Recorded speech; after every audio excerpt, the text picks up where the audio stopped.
안녕하세요, 한석준입니다. 이 시대 대가들의 진짜 순도 높은 지식을 전하는 지식인 초대석. 오늘은 국내 당뇨 연구의 선구자, 국내 최고의 내분비 대사 내과 전문가를 모셨습니다. 조영민 교수님이십니다. 어서 오십시오. 안녕하십니까.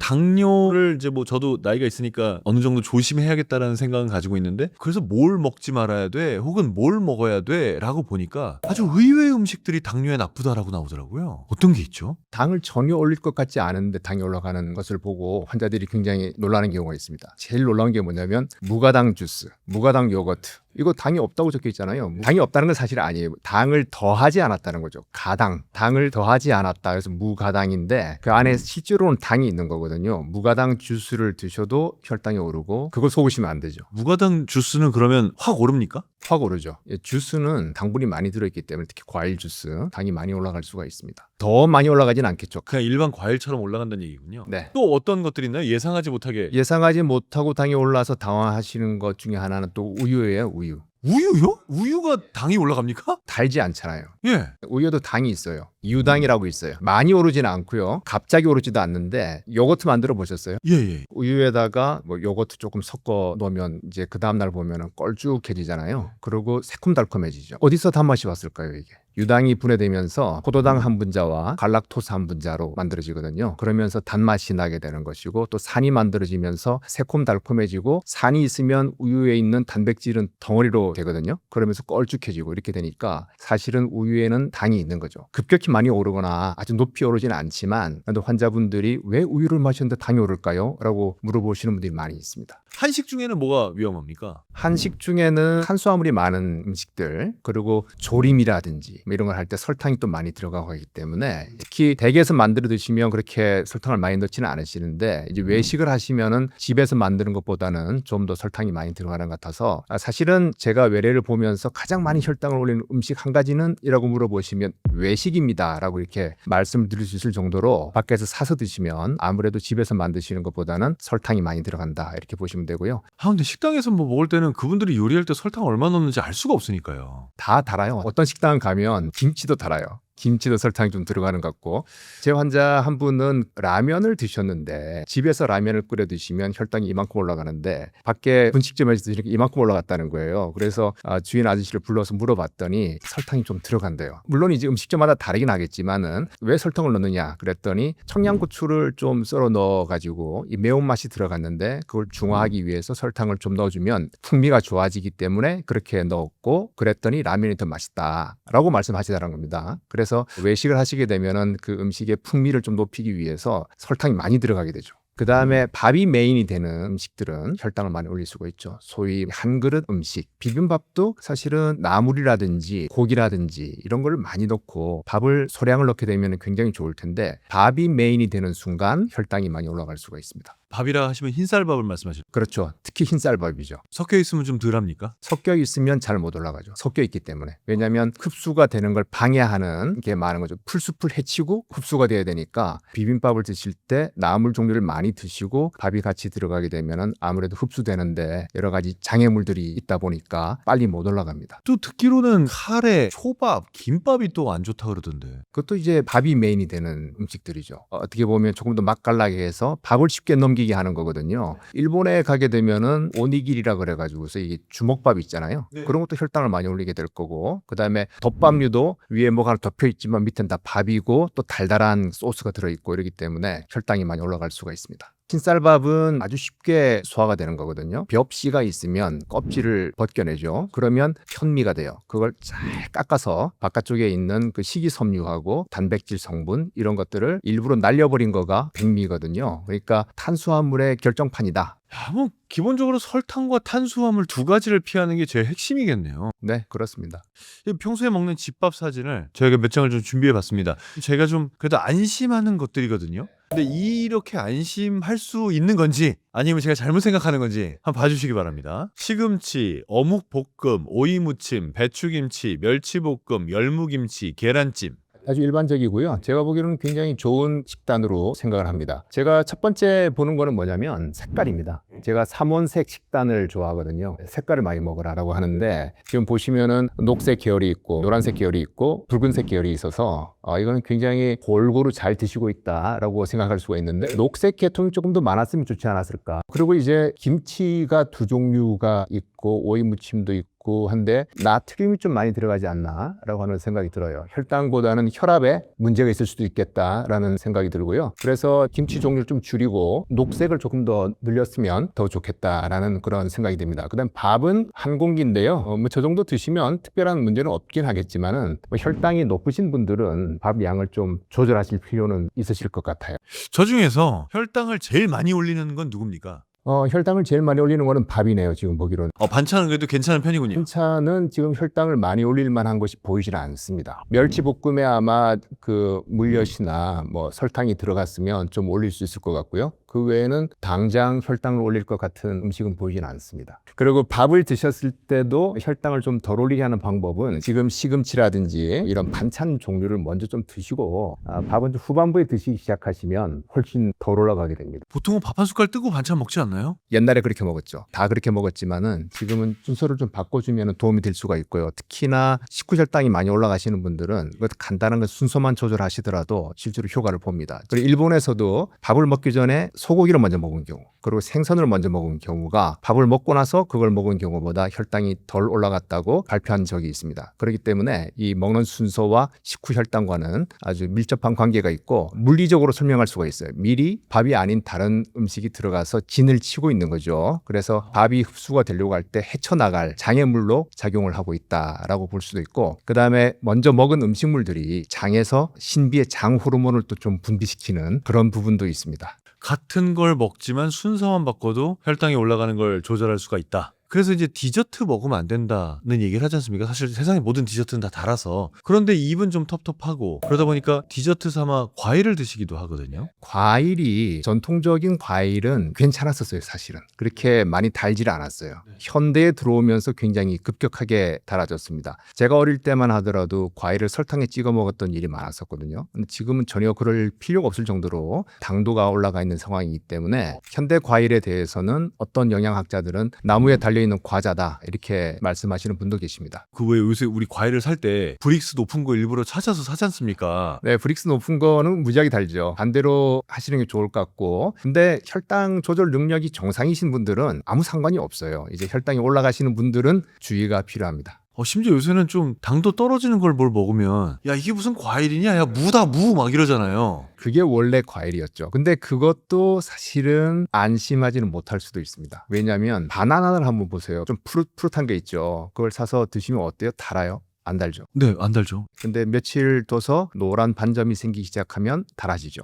결국은 그 껍질 안에 들어있던 당분의 양은 변하진 않았지만 과일의 익은 정도에 따라서 달게 느껴질 수도 있고 아닐 수도 있는 거죠. 그럼 들어오는 당분 양은 같은 거예요. 하지만 단맛이 강하게 느껴지는 바나나는 혈당이 빨리 올라갑니다. 우리 혈당 지수라고 그러는데 잘 익은 바나나는 혈당 지수가 한 60 정도, 덜 익은 그런 바나나는 40 정도, 이 정도 되기 때문에 달지 않았지만 사실은 당분은 많이 들어왔을 수 있어요. 그러면 과일 중에 특히 더 위험한 녀석이 있습니까? 제일 위험한 게 하나 있어요.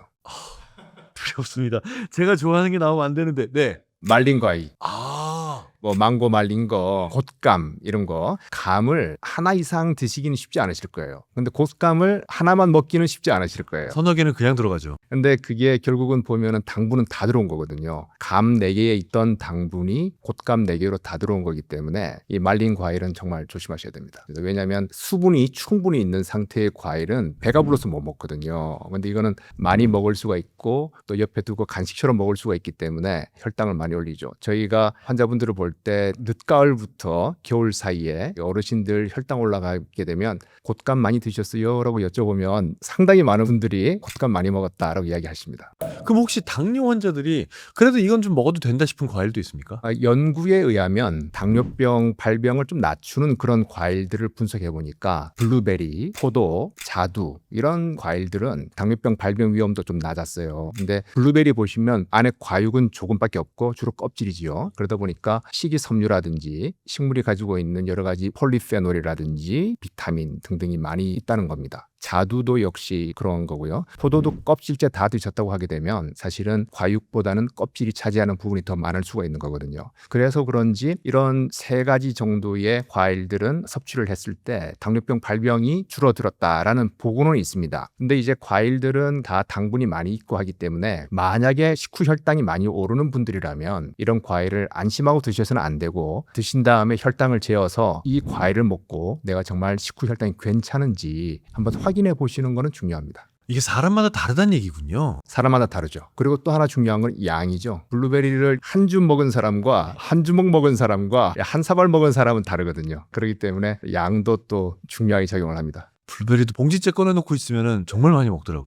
그거 정말 중요한 포인트예요. 실제로 실험이 있었어요. 수프를 보울에다가 주는데 한 그룹은 밑에 구멍을 뚫어가지고 계속 차오르게 만들었어요. 화수분처럼. 그랬더니 많이 먹는 거예요. 딱 요만큼만 주면 그것만 먹고 마는데 계속 차오르게 하면 계속 먹더라는 거죠. 그렇기 때문에 블루베리를 드실 때 내가 먹을 만큼 꺼내와서 드시면 그것만 드실 텐데 있으면 계속 먹게 됩니다. 그러면 같은 과일이라도 조금이라도 더 건강하게 먹으려면 어떻게 해야 됩니까? 제일 좋은 거는 과일을 그대로 드시는 거예요. 있는 그대로. 주스를 만든다든지 말린다든지 이러지 말고 그냥 썰어서 드시면 제일 좋습니다. 갈아 먹지도 말고. 갈아 드실 때 특히 착즙을 하는 경우가 있잖아요. 그러면 거의 수분과 당분 위주로 나오기 때문에 혈당이 굉장히 빨리 오르게 되고요. 블렌딩을 해서 이제 스무디 형태로 만들게 되면 조금 낫고요. 왜냐하면 식이섬유도 막 갈아져 있거든요. 아, 그 차이가 있겠군요. 착즙만 했느냐 아니면 건더기까지 남아있는 상태로 블렌딩이 된 스무디냐에 따라 다른데 두 종류 다 혈당이 좀 더 많이 오를 수는 있고 그냥 이제 씹어서 드시면 훨씬 천천히 올라갑니다. 그리고 이 씹어서 드시게 되면 천천히 먹을 수밖에 없어요. 주스로 만들어 드시면 마치 폭탄 투하하는 것처럼 혈당이 많이 오를 수밖에 없는 조건을 형성하게 됩니다. 껍질은 어떤가요? 껍질을 우리나라에서는 되게 껍질을 깎아서 드시는데 제가 미국에서 공부하고 할 때는 사과를 되게 한 주먹에 들어가는 좀 크기도 크지 않아요? 이거를 그냥 뭐 청바지 같은 데 북북 문질러 가지고 그대로 먹거든요. 얘들이 껍질을 많이 드시게 되는데 그러면 식이섬유도 많고 다른 영양분들도 많이 있어서 도움이 될 것 같은데요. 그렇게 껍질째로 먹기가 편한 사과가 있고 또 우리나라 사과들 중에 일부는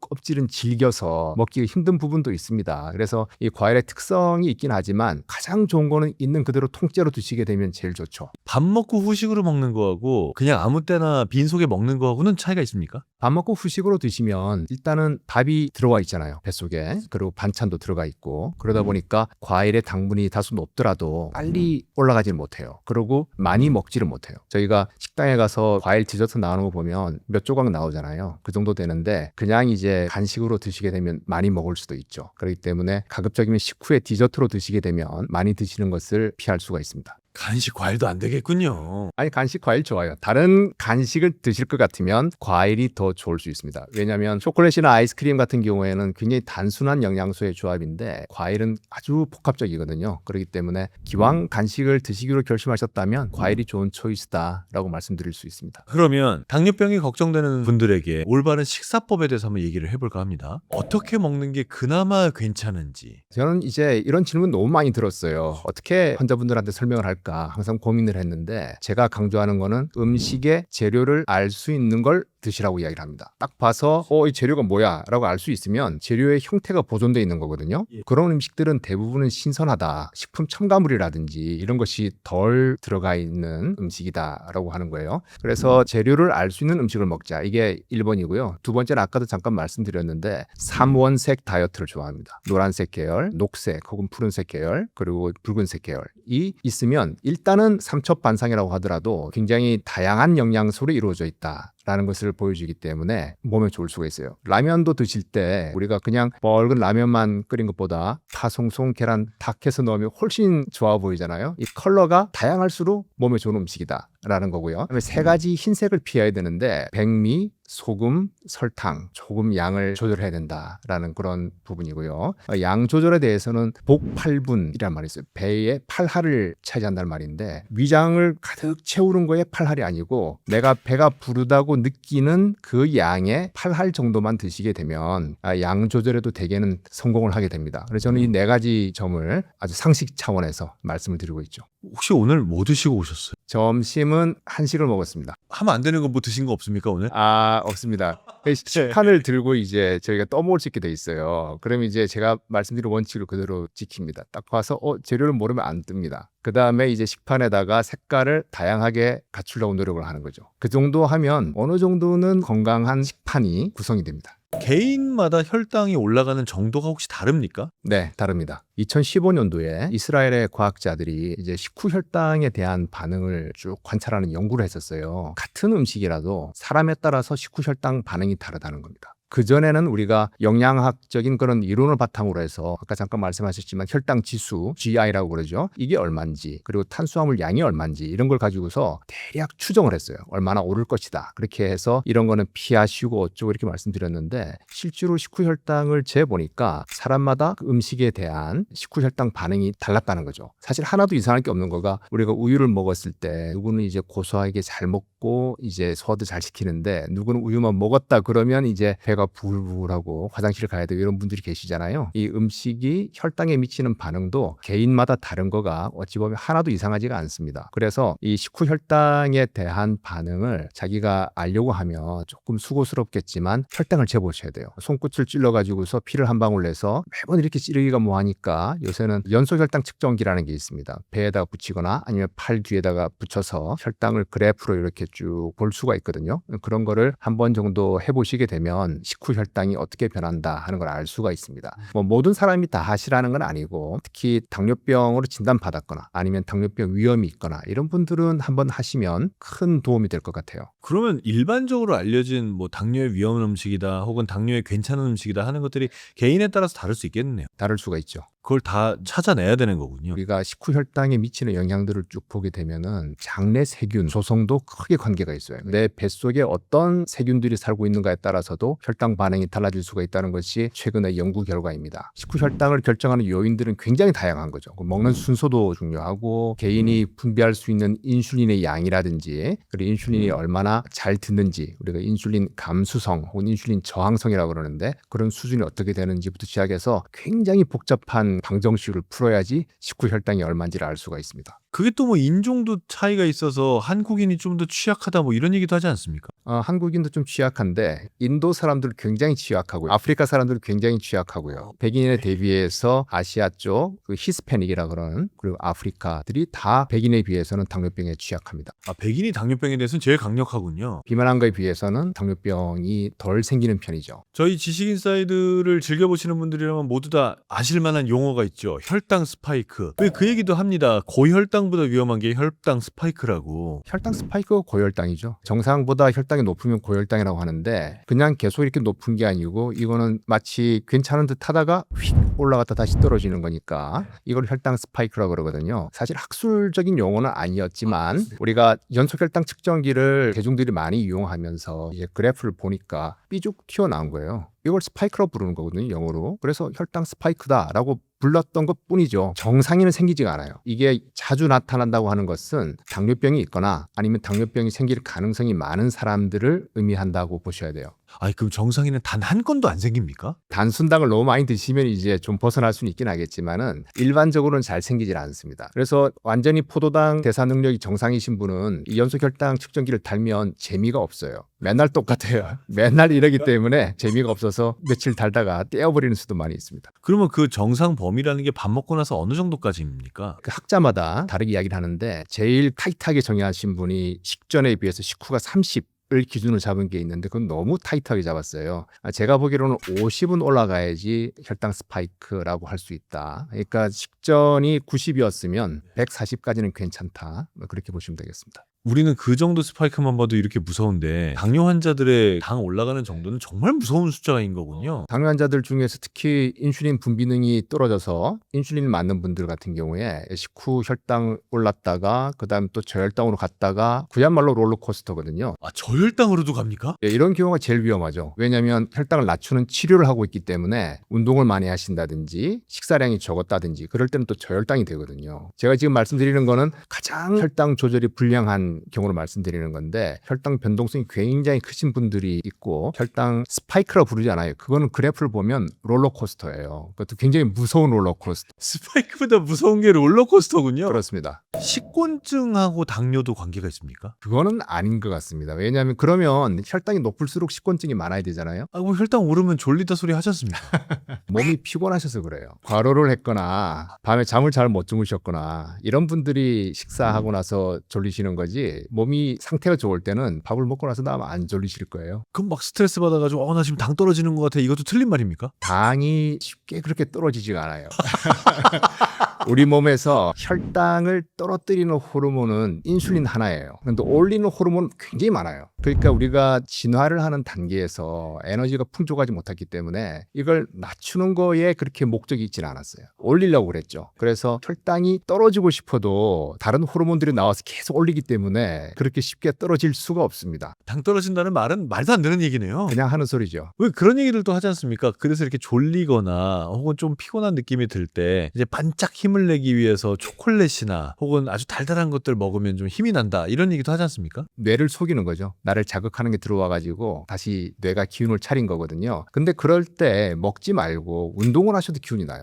그래요? 어떤 날은 아침에 짐에 가기가 굉장히 싫으신 날도 있잖아요. 엄청 싫죠. 근데 가셔서 운동하고 샤워하고 나오시면 기분이 좋잖아요. 네. 꼭 에너지가 떨어지는 상황에서 에너지를 섭취해야지만 기운이 나는 건 아니다. 그 점을 말씀드리고 싶어요. 오히려 에너지를 쓰는데 그게 기운이 날 수도 있는 겁니다. 그럴 수 있죠. 그래서 비만이 되는 행동이 강화되는 그런 모습을 보면 내가 기분이 나쁘구나, 기운이 없다 생각했을 때 나는 이럴 때 뭘 먹으면 좋아져. 이렇게 되는 사람이 있고 그런 순간에 나는 음악을 하나 들으면 괜찮아. 나는 산책을 하면 괜찮아. 스쿼트를 몇 개 하면 괜찮아. 이런 분들이 있거든요. 그러면 이제 자극이 왔을 때에 하는 행동들이 강화가 돼가지고 그런 일이 있을 때마다 뭘 먹는 사람, 음악을 듣는 사람, 산책을 하는 사람, 스쿼트를 하는 사람을 나눠주게 되는 거죠. 그렇기 때문에 에너지가 떨어진다고 해서 단 거를 찾게 되게 되면은 좋지 않다 이렇게 말씀드리고 싶습니다. 그럼 이렇게 잠깐 내가 졸리거나 피곤하거나 반짝한 에너지를 얻고 싶을 때 앞으로 뭘 해야 됩니까? 상황에 따라서 좀 다를 것 같긴 하나 딱 해요. 찍어주세요. 제일 추천드리고 싶은 거는 뇌가 다른 일을 하게 하는 거예요. 계속 모니터 앞에서 이러면서 골치가 아팠다 그러면 잠깐 나가서 바깥 바람을 쐬고 한번 돌아오게 되시면 훨씬 더 기운이 날 수가 있습니다. 우울할 때 잠깐 집 앞에 가게 나가서 맛있는 거 사오면 좋아지거든요. 맛있는 것 방금 사오면 좋아진다고 그러셨잖아요. 사왔을 때 이미 좋아요. 이게 나갔다 온 것 때문에 좋아진 거였어요. 네. 안 먹었어도 되네요. 안 먹었어도 되는 거죠. 야, 속았네. 제가 아는 어떤 교수님 한 분이 연구를 하거나 공부를 하거나 하다가 쉬는 시간이 되면 한 번은 설거지를 하고 한 번은 집 청소를 한다는 거예요. 좋은 방법이죠. 저는 말도 안 되는 소리라고 생각했거든요. 근데 그게 말이 되는 거군요. 네, 옛날에 심리 실험도 있어요. 어떤 사람한테 예를 들어서 애국가를 50번 쓰라고 했어요. 쓰다 보니까 팔이 아파서 도저히 못 쓰겠어요 라고 했어요. 그러면 참가비를 드리니까 영수증에다가 주소, 주민번호 서명하고 가세요 그러면 잘 쓰고 갑니다. 이게 반복된 거를 할 때 우리의 뇌가 피로감을 느끼고 그런 부분이 있기 때문에 뭔가 다른 일을 하게 되면 또 할 수가 있거든요. 실제로 당이 떨어진 게 아니죠. 그러니까. 자, 좀 슬픈 얘기인데요. 통계입니다. 당뇨병 전 단계를 공복 혈당 장애라고 부르더라고요. 이 공복 혈당 장애 환자까지 포함했을 때 우리나라 인구 중에 1,000만 명이 당뇨 환자군이랍니다. 30세 이상 성인에 봤을 때 6명 중에 1명 정도가 당뇨병을 가지고 있고요. 당뇨병 전 단계도 이제 여러 가지 방법으로 측정할 수가 있는데 공복 혈당만으로 측정했을 때 정상과 당뇨병 사이를 공복 혈당 장애라고 그러거든요. 그게 한 3분의 1 정도 된다라고 보시기 때문에 굉장히 많은 사람이 당뇨병이 현재 있거나 당뇨병에 걸릴 위험에 있습니다. 그럼 합치면 30세 이상 인구 중에 절반이잖아요. 그렇죠. 거의 절반이죠. 왜 이렇게 된 건가요? 이렇게 되는 거는 이제 우리나라 국민들이 좀 많이 비만해졌습니다. 그 다음에 칼로리가 높은 음식들을 많이 먹고 있는 것이 또 비만의 원인이고 또 신체 활동이 굉장히 많이 떨어져 있는 거죠. 헬스클럽 가시는데 한 칸 올라가시면 되는데 에스컬레이터가 있으면 그거 타고 가시거든요. 운동하러 가시는 분들도 그런 정도로 신체 활동을 하는 것에 대한 유혹이 도사리고 있는 그런 부분이다 보니까 또한 무시할 수 없는 것이 이제 환경오염인데요. 미세먼지라고 하는 PM2.5 이런 것들도 당뇨병 발병과 연관이 된다라는 것이 이미 알려져 있고. 아, 그렇습니까? 예. 아니, 미세먼지가 그렇게 영향이 있습니까? 미세먼지는 사실은 먼지는 아니에요. 어떤 화합물이다. PM2.5라고 하는 거라서 2.5 마이크로미터면 흡입을 했을 때 폐의 끝까지 가는 거예요. 그렇게 해가지고서 흡수가 돼버리는 거거든요. 그래서 전신 혈액을 타고 돌면서 나쁜 일을 하게 되는 거죠. 특히 농도가 높은 지역에 사는 사람들이 당뇨병 발병 위험이 높습니다. 그다음에 환경 호르몬이라는 게 있어요. 도처에 다 있어요. 마시는 생수라든지 이런 것도 들어있고 다 있는데 이런 것들도 당뇨병의 발병의 위험을 높인다고 합니다. 그렇기 때문에 점점 많아지고 있지 않나 하는 거고요. 그다음에 인구학적으로는 고령 인구들이 많아지면서 그분들이 이제 당뇨병이 생기는 거죠. 옛날 같았으면은 당뇨병이 생기기 전에 많이 돌아가셨을 텐데 오래 살면서 또 나타날 수도 있고 뭐 이런 부분들이 있기 때문에 모든 것들이 복합적으로 작용을 해서 현재 우리나라의 당뇨병이 굉장히 많은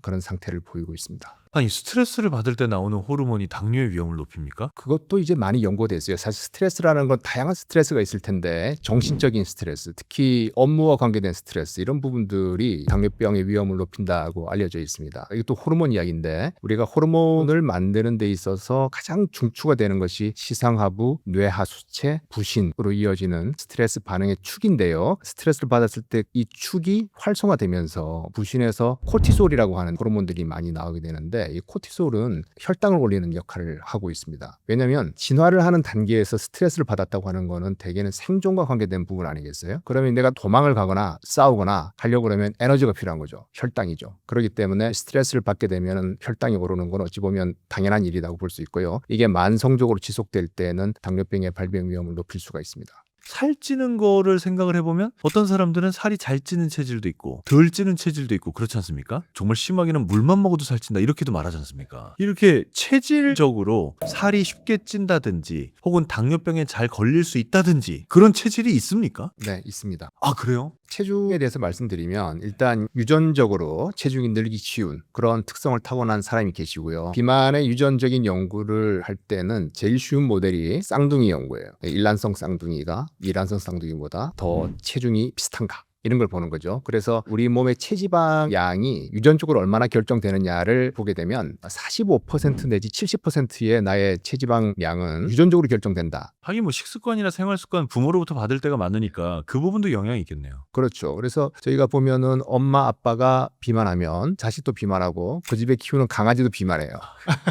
또 장내 세균 조성에 따라서 체중이 더 늘 수 있는 그런 세균을 가진 사람들이 있습니다. 그러니까 우리가 흡수를 다 못 시키고 변으로 배설해야 되는 그런 것까지 굳이 영양소를 분해시켜 가지고 흡수시켜 주고 이런 장내 세균을 가지고 있다든지 하게 되면은 알뜰살뜰하게 에너지를 쓰겠죠. 그렇기 때문에 살이 찔 수가 있고 그다음에 심지어는 우리가 어떤 사람과 친하게 지내고 있는가도 굉장히 중요합니다. 주변에 내가 많이 먹도록 하는 그런 환경이 있어요. 그래서 실제로 미국에서 이제 개인들을 이렇게 네트워크 분석을 쭉 해보면 비만한 사람들끼리 이렇게 뭉쳐지는 그런 특성이 발견되어서 논문으로 나왔던 적도 있거든요. 제가 가끔 레스토랑 가서 식사를 해야 되는데 왜 앞에 어르신 한 분 계셔가지고 어르신이 안 드시고 계속 말씀을 하시면 아무도 안 먹잖아요. 그래서 제가 한번 테스트를 한번 해봅니다. 물을 한번 먹어보면 제 옆에 사람에 따라서 물을 먹고 또 먹고 또 먹고 퍼져나가고요. 용기를 해서 하나 딱 먹어보면 옆 사람도 먹고 이렇게 합니다. 이게 이제 거울신경이라고 하는 거거든요. 누가 하면 따라하게 되는 겁니다. 혼자 먹으면 요것밖에 안 먹을 걸 같이 먹으면 또 많이 먹을 수 있고 하기 때문에 주변에 대식가들이 있고 하게 되면 아마 더 많이 먹게 되실 거예요.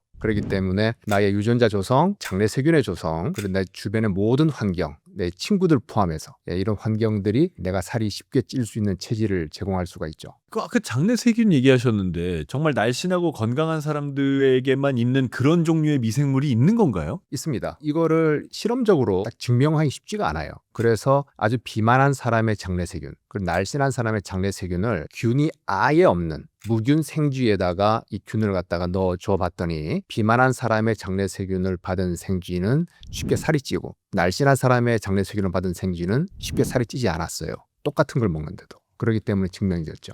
그러면 날씬한 사람의 장내 세균을 좀 추출해다가 비만인 사람 장내에다가 이식하면 비만이 치료가 될까요? 그런 생각 충분히 해볼 수가 있죠. 근데 아직은 그 정도까지 진료에서 활용하고 있지는 않고요. 다만 아주 치료가 힘든 대장염이 있습니다. 대장염 중에 한 종류는 좋은 세균을 넣어주게 되면 치료가 되는 경우가 있어요. 그래서 건강한 사람의 장내 세균을 이식하는 그런 치료가 실제로 시행되고 있죠. 아니 의학이 이렇게 발달했는데 왜 비만은 해결이 안 됩니까? 좀 해주세요. 좀 연구 좀 하시고. 너무 이제 환경이 비만 친화적으로 되어 있다 보니까 칼로리가 높은 음식들이 많고 쉽게 구할 수가 있고 언제나 구할 수가 있고 그리고 전혀 움직이지 않고도 모든 일을 다 할 수가 있고 이러다 보니까 비만이 많아지는 것 같습니다. 아 배달 어플이 잘 되는 것도 비만을 일으키는 요인 중에 하나군요. 그렇죠. 우리가 옛날 시골 가옥 구조를 생각하시면 안방이 있고 뭘 먹으려 그러면은 곳간에 가거나 부엌에 가거나 이렇게 해야 되잖아요. 그래서 밤에 뭐 한 9시쯤 돼가지고 할머니 배고파요 그러면 야 잘밤에 먹는 거 아니다 라고 소리 들으셨을 거예요. 근데 지금은 우리가 거실, 부엌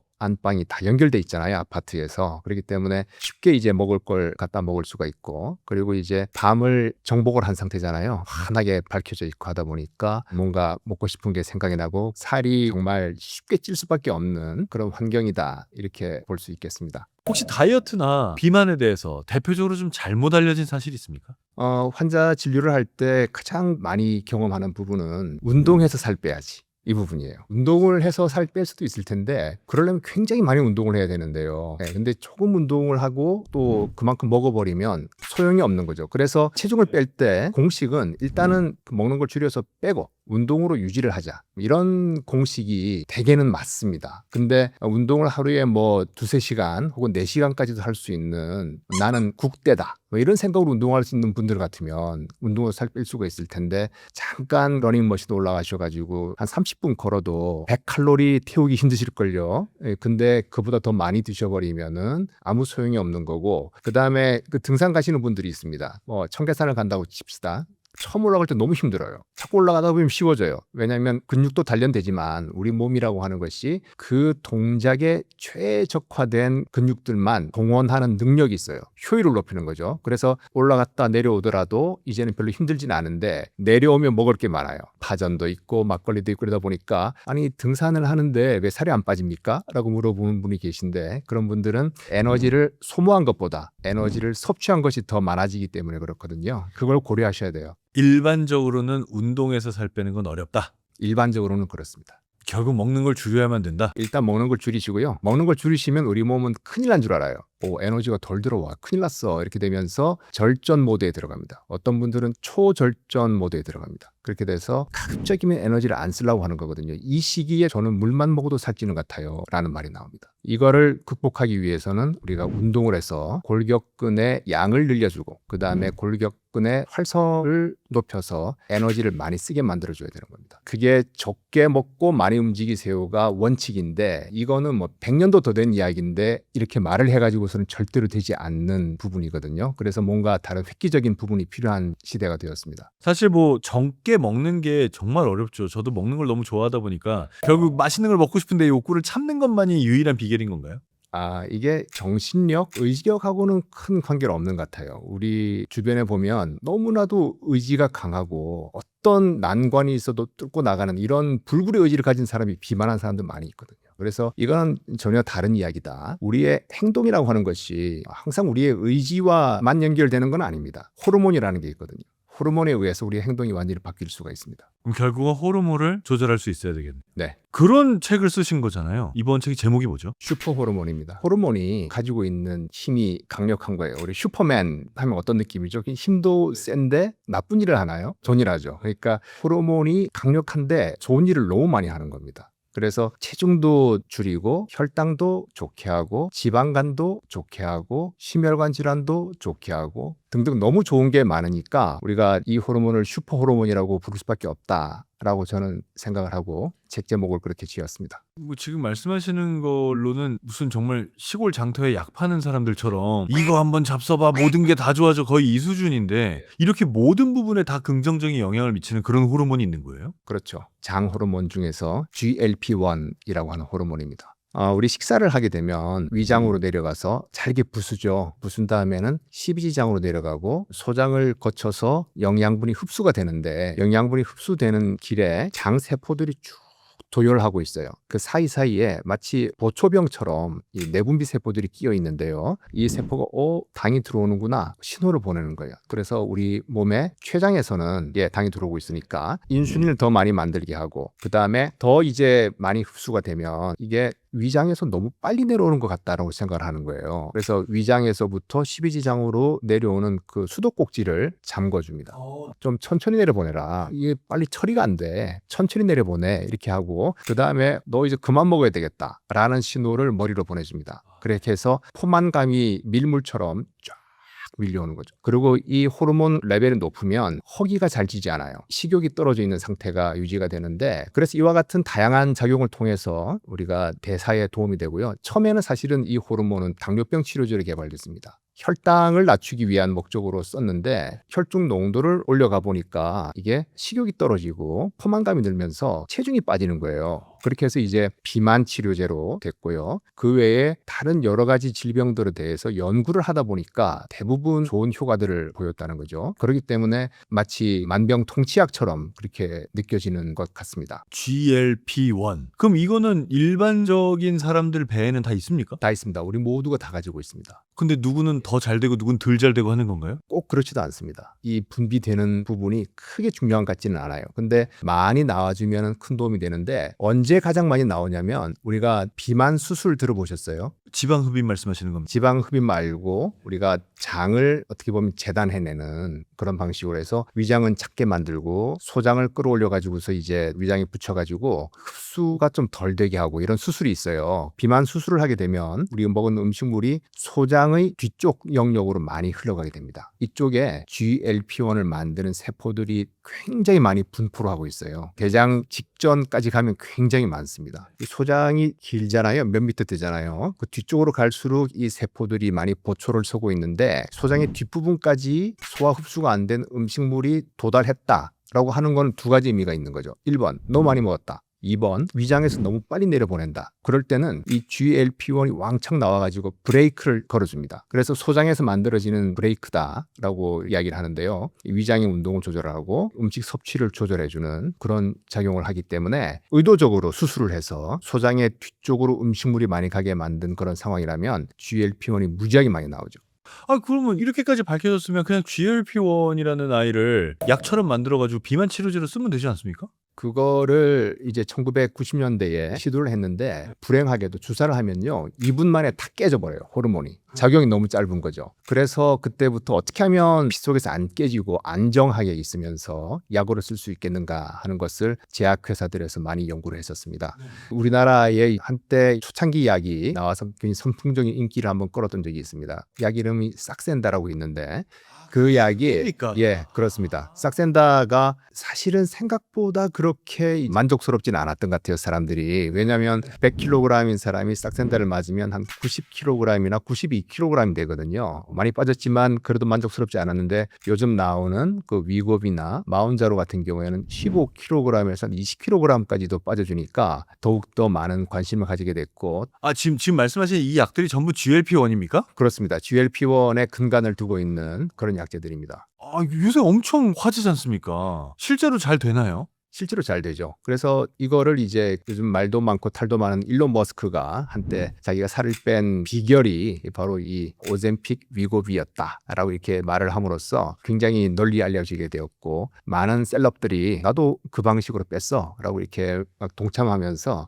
약물 오남용이 이제 문제될 수준까지 되는 그런 일이 생겼었습니다. 아, 이거는 오용하면 어떤 문제가 있습니까? 지금 과다하게 섭취하면. 약이기 때문에 우리가 원치 않는 부작용이 나타날 수가 있죠. 첫 번째 가장 흔히 나타나는 거는 뭐냐면 아까 식욕을 억제한다고 말씀드렸잖아요. 그리고 위장의 운동을 떨어뜨린다고 말씀드렸고 이게 과도하다 보면 메스꺼울 수가 있고요. 토할 수가 있어요. 이게 가장 큰 문제예요. 그다음에 설사나 변비가 생길 수 있고 해서 이 위장관 부작용이 가장 큰 문제가 되겠고 심하게 구토를 한다든지 담석이라든지 담낭 질환이라든지 이런 부분도 문제가 될 수 있고 또 다양한 이런 약의 부작용이 나타날 수가 있기 때문에 100% 안전한 약이다라고 이렇게 말씀드립니다. 말씀드릴 수는 없습니다. 만병통치약이니만큼 많은 곳에서 부작용이 생길 수가 있는가 보죠. 그럴 수도 있죠. 아니 이렇게 좋은 약이면 그냥 널리 다 맞게 먹게 해야 될 것 같은데 강력하게 규제를 하고 있지 않습니까? 처방을 반드시 받아야 되고 왜 이렇게 하는 거죠? 약효는 좋지만 부작용도 있을 수 있다라고 하는 거고요. 너무 비싸요. 그걸 주사로 맞아야 돼요. 지금은 우리나라에서 체중을 빼기 위한 목적으로는 아직까지 보험이 되질 않습니다. 뭐 세계 어디를 가더라도 체중을 빼기 위한 목적으로는 보험을 잘 안 해주고요. 다만 그 당뇨병을 치료한다든지 뭐 이런 상황에서는 보험으로 저희가 환자들을 도와주고 있죠. 자, 그러면 GLP-1 이 아이를 주사로 맞지 않고도 내 몸에서 막 더 나오게 뭐 이렇게 못합니까? 할 수 있죠. 그 할 수 있는 거가 아까 말씀드린 수술입니다. 교수님 수술은 주사보다 어렵잖아요.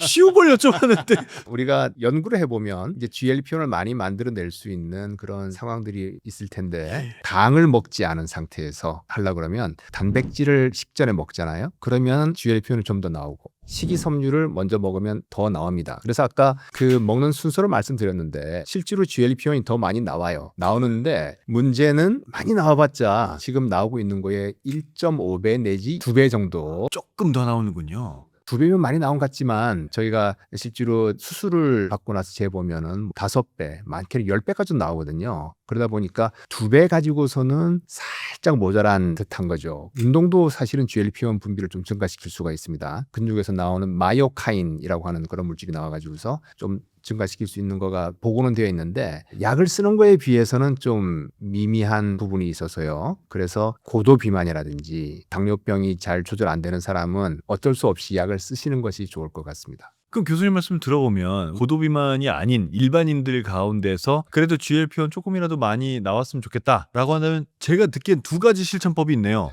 하나는 단백질이나 풀을 먼저 먹어라. 네, 또 하나는 운동을 좀 더 많이 해라. 그렇습니다. 이 2가지네요. 너무 뻔한 얘기 아닙니까? 뻔한 이야기죠. 예. 그렇기 때문에 저희가 그 당뇨병 치료나 비만 치료에 있어 가지고서 근간을 이루는 거는 뭘 하든지 간에 식이요법과 운동요법을 하고 그 위에다가 빌드업을 해가라는 거죠. 그걸 빼진 않습니다. 그럼 저 운동을요 3가지로 나눠서 좀 여쭤볼게요. 하나는 무게 드는 운동이 있고요. 하나는 유산소, 하나는 재밌는 운동이 있습니다. 뭐 공놀이하고 뭐 이런 것들. 어떤 운동이 좋습니까? 환자분들이 많이 물어보세요. 일단은 하시라고 그럽니다. 동료가 중요한 게 아니라 대개 그 환자분들은 하고 안 하고의 문제예요. 그래서 일단 하시고 나서 저한테 물어보시면 알려드리겠습니다. 뭐라도 일단 하고 얘기해라. 교수님 뭐 하세요? 저는 아침에 일어나서 집에 그 일리프티컬이 있거든요. 그거를 하는데 왜냐면 이제 러닝머신 같은 거 뛰면 쿵쿵쿵거리고 하니까 이걸 소음도 없고 관절도 좀 부담이 덜 가고 하니까 이것도 저항을 얼마나 두고 하는지 이런 거 따라 가지고서 사실은 굉장히 운동이 많이 돼요. 이거를 아침에 15분 정도 이렇게 해주면 몸이 좀 풀리고 그 다음에 제가 최근에도 하고 있고 가급적이면 매일 하려고 하는 거가 캐틀벨 스윙.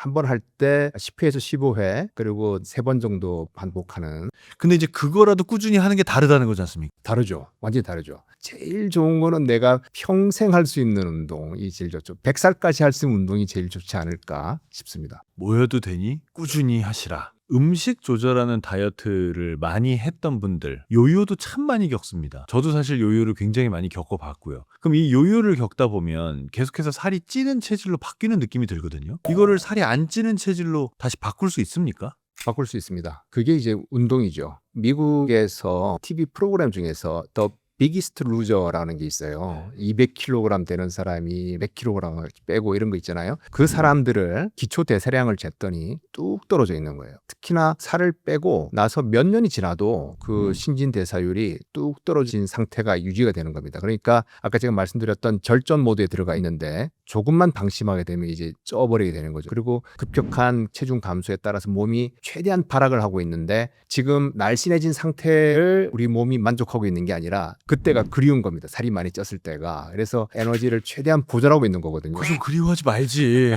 그래서 어떤 사람이 제일 살이 잘 찝니까? 라고 이제 질문을 하시면 저는 살을 빼신 분이 제일 살이 잘 찝니다. 라고 말씀드리거든요. 그게 우리 몸이 어떤 방어 기전에 의해서 절전 모드에 들어가 있기 때문에 조금만 이제 방심을 하시게 되면 다시 살이 찔 수가 있고 더 불행한 거는 뭐냐면 오버슈팅이라 그래서 여기서 이만큼 뺐으면 살이 찔 때는 이걸 살짝 또 넘어서는 게 있어요. 그러니까요. 그게 이제 절망에 빠지게 만들죠. 하지만 그거를 운동을 했을 경우에는 체질을 아예 바꿀 수 있다. 운동을 해서 이제 골격근 양을 키워주고 또 골격근이 활성화돼 있게 만들어 주시게 되고 하게 되면 에너지가 떨어져 있는 부분들이 많이 좋아집니다. 한 친구가 살을 엄청나게 많이 빼서 다른 친구가 물어봤대요. 어떻게 하는 거냐? 나는 아무리 해도 살이 안 빠지더라. 그랬더니 그 친구가 그렇게 대답했답니다. 우리가 방법을 몰라서 못 빼는 건 아니잖아. 너무 기분 나쁜데 맞는 말이더래요. 그래서 사실은 전략이 필요하다라고 말씀을 드립니다. 그 환자분들 중에서 회사에서 기획 파트 이런 데서 일하시는 분이 계시거든요. 또 공무원들도 계시고 공무원들 기한을 많이 하시잖아요. 그래서 한번 체중 조절에 대해서도 한번 기획을 하고 기한을 한번 해보십시오. 그렇게 이야기 드리거든요. 깜짝 놀라세요. 한 번도 해본 적이 없는 거예요. 내 몸인데. 그냥 막연히 적게 먹고 많이 움직이자 이런 거죠. 마치 영어 공부 열심히 하자 뭐 이런 거죠. 뭐 어떻게 할 거냐 이런 전략인데 그런 부분에 대해서 좀 부족한 부분들이 많이 있지 않았나 싶고요. 전략을 세웠으면 실천해야 되거든요. 실천을 하게 되면 모니터링을 해야 돼요. 나를 모니터링을 하는 게 굉장히 중요합니다. 그래서 나를 데이터로서 객관화시켜라 하는 겁니다. 첫째는 체중을 재야죠. 체중이 얼마세요? 하면 요즘 목욕탕을 안 가서 모릅니다. 이런 분들도 계시거든요. 그래서 체중계는 하나 있어야 될 것이고 최근에는 스마트폰 앱을 이용해서 칼로리를 쉽게 계산할 수가 있어요. 심지어는 이제 촬영을 하면 칼로리를 알려주기도 하고 그렇거든요. 예, 그런 방식으로 해서 내가 얼마나 먹고 있는지를 한번 또 모니터링을 해볼 필요가 있고요. 그 다음에 혈당 측면에서는 손끝을 찔러서 하는 혈당 측정도 있고 그 다음에 이게 너무 힘드시면은 특히 당뇨병 전 단계에 있다든지 이런 분들은 연소혈당 측정기를 가지고서 자기 데이터를 한번 볼 수도 있습니다. 그럼으로써 나를 데이터로서 객관화시켜 가지고서 모니터링까지 해준다 그러면 완벽하죠. 수면은 어떤가요? 잘 자는 게 혈당이나 체중이랑 관련이 있습니까? 네, 우리 몸은 잠을 잘 자야지 잘 움직이게 만들어져 있습니다. 그래서 너무 많이 자도 안 되고 너무 작게 자도 안 되고 개인에 맞는 적절한 수면 시간이 있거든요. 그것도 자기가 제일 잘 알아요. 대개는 이제 연구를 해보면은 뭐 7시간 내지 8시간 이 최적이다라고 나오는데 그건 뭐 평균적인 이야기고요. 그 다음날 활동하는데 큰 지장이 없다. 그렇게 되면은 뭐 충분하지 않을까라고 생각을 합니다. 잠을 잘 못 주무시는 분도 혈당 조절이 잘 안 되고 그 다음에 낮밤이 바뀐 분들이 있어요. 밤에 일을 해야 되는 분들, 그 다음에 교대 근무를 하시는 분들, 특히 이제 나이가 좀 드신 분들 같은 경우에는 그게 또 심해지죠. 젊은 사람들은 잠을 좀 잘 못 자더라도 크게 표시가 안 날 수도 있는데 그래서 수면과 관련되어서 우리 건강이 크게 좌지우지될 수 있는 거는 우리 몸이 하나의 어떤 리듬을 타고 있어요. 이거를 영어로는 서카디안 리듬이라고 하고 되게 학계에서는 일주기 리듬이라고 해요. 하루를 주기로 하는 리듬이다라고 하는데 저는 이걸 하루 리듬이라고 부릅니다. 왜냐하면 하루씩 돌아가는 리듬이기 때문에 그 리듬을 타서 가게 되면 제일 좋습니다. 그래서 그 생각해 보시면 우리가 잠을 잘 때 모든 장기가 다 이제 쉬게 되죠. 근데 자기 전에 뭘 드시면 어떻게 돼요? 장은 움직여야 돼요. 이거를 자니까 위장에다가 떡 올려놓고 그냥 있을 수는 없는 거죠. 장은 계속 움직여야 되고 소화시키고 흡수시키고 대사시켜야 되거든요. 그래서 자기 전에 뭘 많이 먹으면 그 다음날 개운치가 않는 겁니다. 몸이 못 쉬는 거군요. 예, 잠도 잘 자야 되고 그 다음에 퀄리티가 있는 잠을 자기 위해서는 수면 환경도 잘 만들어 주셔야 되고 특히 중요한 건 속을 좀 비워 주셔야지 장도 잠을 잔다.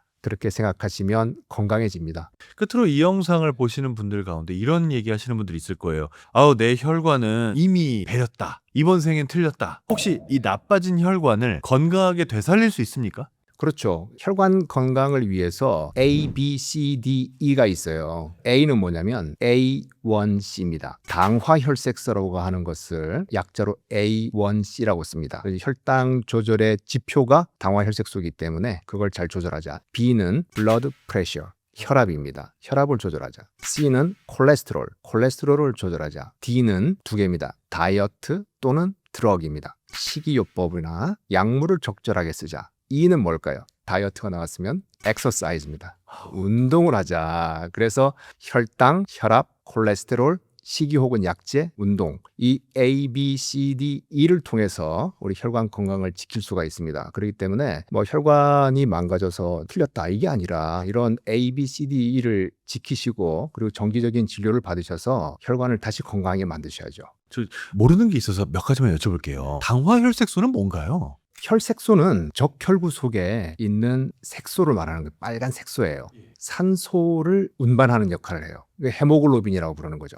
그렇게 해서 근육이라든지 이런 데 가가지고서 산소를 전달해주고 이렇게 다시 나오게 됩니다. 혈색소는 단백질로 이루어져 있거든요. 예? 단백질로 이루어져 있는데 피 속에 이제 포도당이 많이 돌아다니잖아요. 그게 붙은 거예요. 당화가 됐다 그래요. 이 당화된 거를 우리가 흔히 볼 수가 있는 데가 어디냐면 양념갈비 색깔이 구우면 어떻게 돼요? 갈색이 되죠. 그 당화가 되는 그런 상황이 혈색소에 생긴 거예요. 그렇게 바뀐 혈색소를 당화 혈색소라고 부릅니다. 이것은 최근 한 2, 3개월 동안에 우리 피 속의 포도당 농도, 혈당이 얼마나 높았는지를 반영해주는 지표이기 때문에 혈당 관리가 얼마나 잘 되었는지를 모니터링을 하는데 유용하게 쓰이고 있죠. 혈당은 지금 현재의 혈액 속에 있는 당을 보는 거라면 당화혈색소는 지난 한 두세 달간의 문제를 보는 거군요. 그렇죠. 그래서 10월 달쯤에 환자분이 외래로 오셨어요. 진료실로 오셨는데 공복 혈당은 많이 좋아졌는데 당화혈색소가 높은 거예요. 여름 휴가 때 뭐 하셨어요? 뭐 많이 드셨어요? 아, 제가 태국에 가가지고 뭘 단 걸 많이 먹고 한 2주를 있다고 왔습니다. 그렇게 하시는 거거든요. 그래서 어떻게 하셨어요? 그렇게 하는 거예요. 그래서 공복 혈당이 좋아진 거는 그 다음에 한국 오셔가지고 열심히 하신 거고 태국에 나가셨을 때 당이 높았단 말이죠. 이제 그거가 당화혈색소에 흔적이 남아 있었던 거죠. 그래서 나는 네가 지난 여름에 무엇을 했는지 알고 있다. 뭐 이런 게 된 거예요. 우리가 간단한 검사지만 혈당 하나 하고 그다음에 당화혈색소만 보더라도 과거에 어떤 문제가 있었는지를 알 수가 있습니다. 오늘 저 교수님 얘기하면서 그래도 희망이 생기는 건 내가 지금까지 어떤 잘못된 식습관을 가지고 혹은 생활 습관을 가지고 내 몸을 좀 망가뜨렸더라도 지금부터라도 정신 차리고 좋은 습관으로 되돌리면 내 모든 것들이 다시 건강해질 수 있다라는 거네요. 네.